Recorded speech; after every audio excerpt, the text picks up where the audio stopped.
Hi YouTube, Levi again. Today I'm going to be teaching you how to load snakeshot in a percussion revolver such as this 1858 Remington New Model Army. Now, this is a beautiful handgun, by the way. This is a favorite handgun, the 1858 Remington. Beautiful. I love it so much I have two. So I'm going to teach you how to load a shot in these. Not, balls or conical bullets, but actual bird shot, like what you would find in a shotgun shell. So first of all, what you will need: a gun, no duh.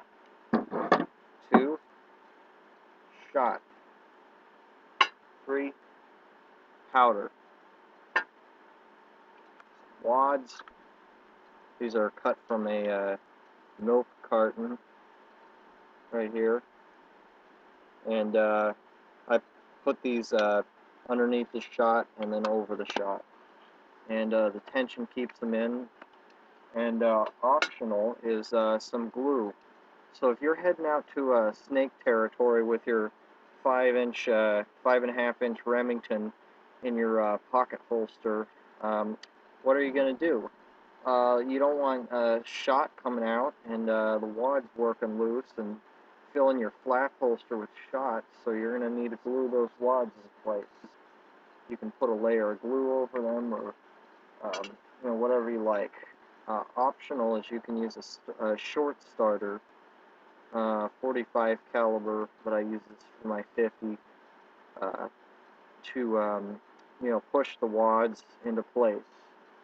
So I'll load half the cylinder on the frame of the gun and half off of the frame. And of course, I'm going to use this MP380 shell casing for a powder measure, because this holds 10 grains of powder. Not 10 literal grains. Grains are a measurement of black powder, or they can be used for smokeless. You're going to want to measure your black powder by volume. Let me just get set up here. This makeshift table. Okay. Home frame. Okay, good. You can see it all right. First thing you're going to want to do is make sure your firearm is unloaded. Of course, drop the loading lever, pull the base pin out, like that. See, there's no, some grease on there. Oh, I'm a slob. Okay, so there's no, balls or powder or caps on the nipples. So I guess I'll just do the, first half of the cylinder. Oh, and I failed to mention something. You're going to need a empty 410 shotgun shell. I'll show you why in a second, and a knife. So, first start your 380 shell casing and get your powder. I'm using Hodgdon 3F 777. It's a great powder, clean burning. With these shot loads, you're going to want to go as light as possible, so that they pattern well. That, two, let's just do three, and then I'll fill the rest on the gun. So we got 3 chambers with powder in there. Next thing you're going to want to do is get your wads. I've just got a Snoopy tin right here with from the Peanuts. I don't know. So I like to go with 4 of these just to form an extra good seal. So make sure you're putting them in the right chamber. 2, 3, 4. 1, 2, 3, 4. 1, 2, 3, 4. And then ram these home on top of the powder as firm as you can. So now you got your wads in place. Time to put the shot in there. What you're going to want to do is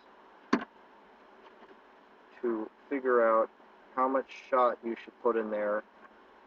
You just spoon it in there till you're about that far from the top. And here's where the 410 shell comes into place.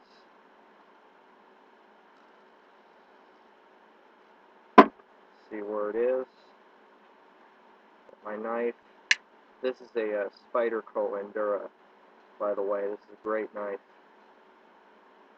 And we'll just turn the shell until, keep in mind that the knife and the hand holding the knife are one, so it's not going to be as liable to cut the hand holding it. So, put that aside. There you go. You got to measure for your shot. One charge of shot.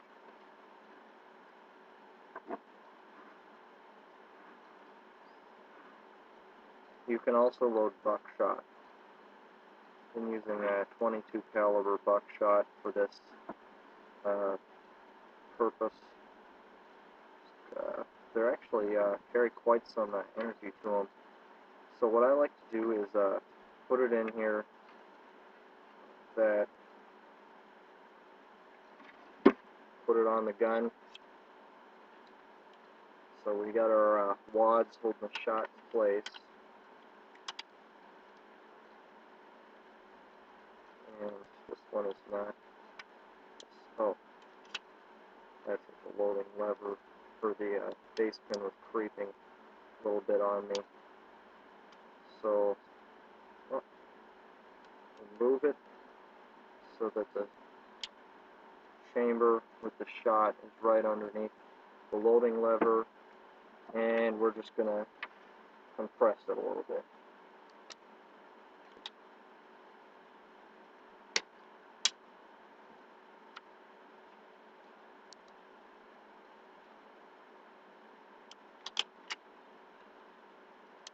And next one. So these are all loaded right here.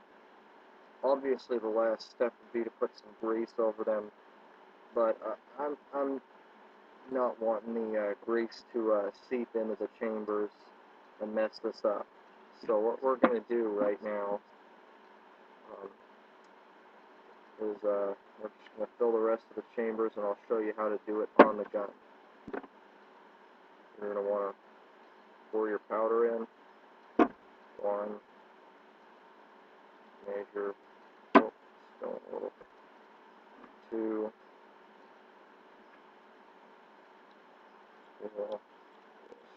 4, and 3.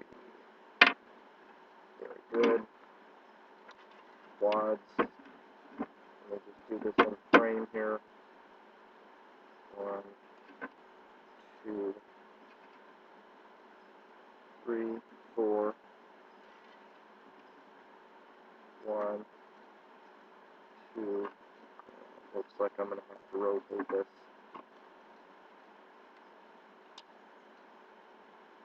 Let's see how many did I put in? 2, 3, 4, like that.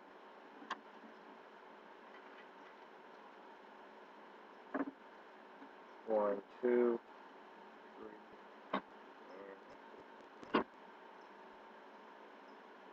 drop the hammer. Set these guys down. I feel like it doesn't line up right if I do that.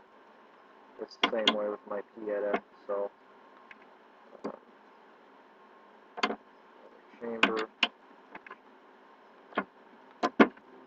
that, persuade it into place.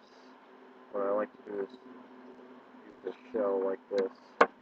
That's another way of doing it on the gun. However,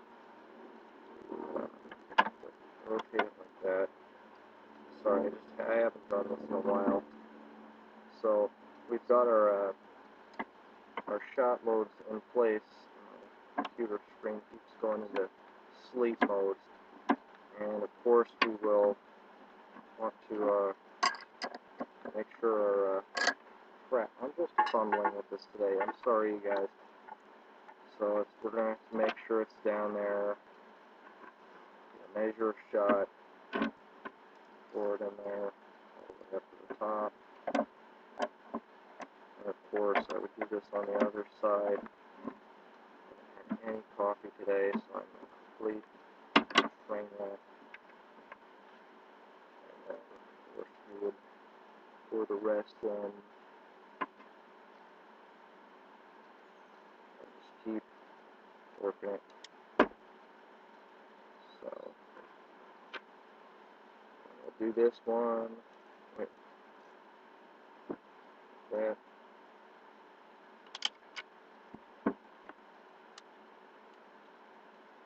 So that's how you do it on the gun. Like that. Measure shot. It's not that hard to do. It's just time consuming. It's like, oh, still in here. It's like just reloading 6 little shotgun shells. Just gotta do it upright. There. Go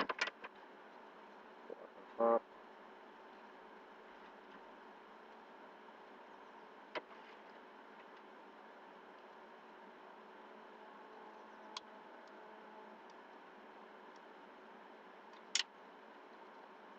And we'll just tamp these down. Each load will get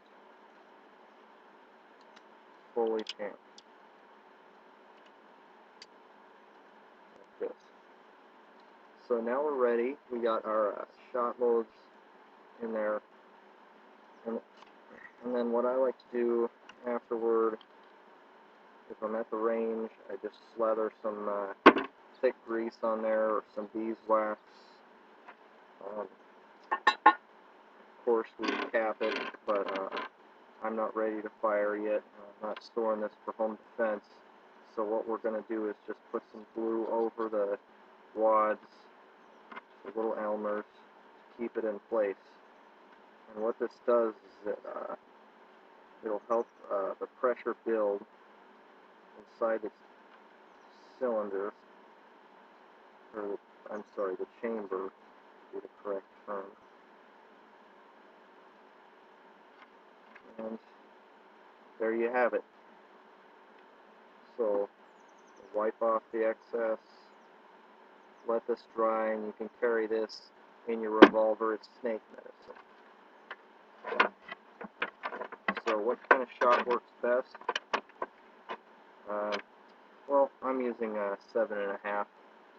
This is a pretty good shot size for cap and ball revolvers. Next video, I will show you how to make paper cartridges for your cap and ball revolver. Thank you for watching, and stay safe, and God bless America.